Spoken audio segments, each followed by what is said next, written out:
Arrêtez de croire que l'échec est un miracle en entreprise.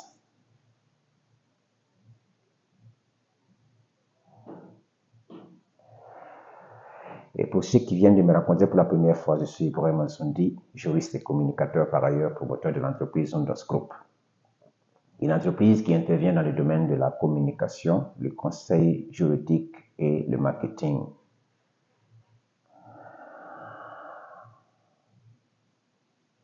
En tant que porteur de projet, vous devrez intégrer la notion de l'échec.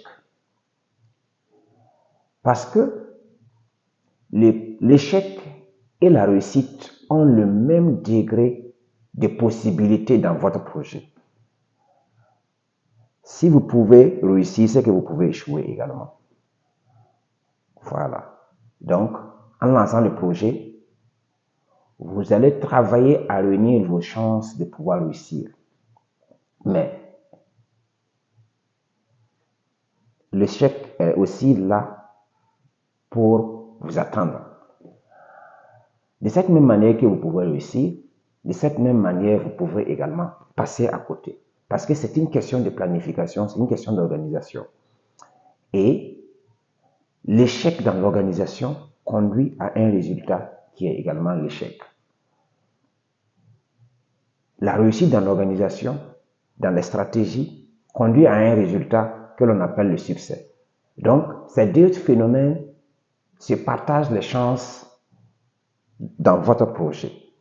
Donc, il n'est pas du tout intéressant de croire qu'en lançant le projet, ça va forcément et uniquement réussir. Non. Les deux sont possibles. Mais au final, celui qui va plus réussir, c'est celui-là qui va intégrer la notion de la persévérance. On essaie, ça ne fonctionne pas, on corrige, on reprend, on échoue, on reprend encore, on corrige, jusqu'à ce que l'on puisse rencontrer le succès. Donc, ceux qui sont les aventuriers, qui pensent qu'il suffit seulement d'avoir un projet, on l'essaie une seule fois et puis ça a pris, ça a marché et puis on commence à devenir vraiment quelqu'un qui vit le succès au quotidien, généralement, ce n'est pas évident. Ces gens de personnes ne tarderont pas à s'essouffler parce que ce n'est pas du tic au tac. Souvent, la réussite vient à pas de tâtons. C'est en essayant que finalement, on trouve la meilleure formule qui est d'ailleurs la réussite. Donc, pour les débutants qui ont des projets, il est vrai que l'aspiration de tous, c'est effectivement le succès. Voilà. Quand on a son projet, ce qui nous tient à cœur, c'est vraiment la réussite.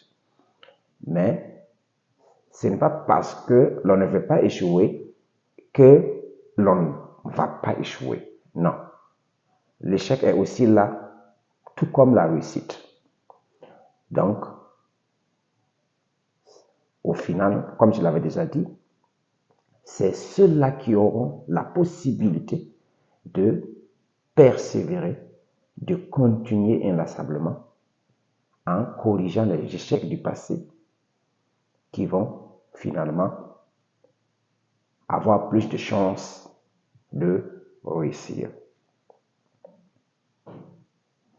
Et si vous replongez même dans l'histoire, les grands inventeurs, ce sont ceux-là qui ont beaucoup plus connu l'échec en testant à plusieurs reprises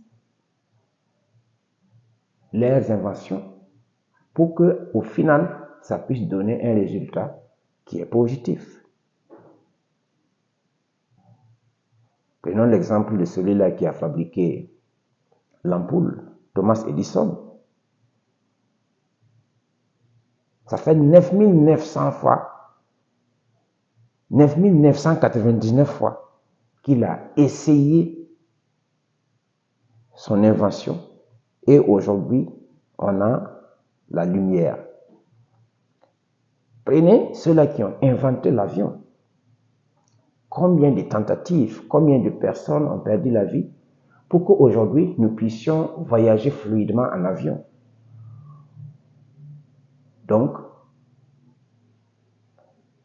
en tant que porteur de projet, c'est notre capacité à tester à plusieurs reprises nos projets, à les challenger et à corriger les erreurs qui va au finish nous conduire vers la réussite.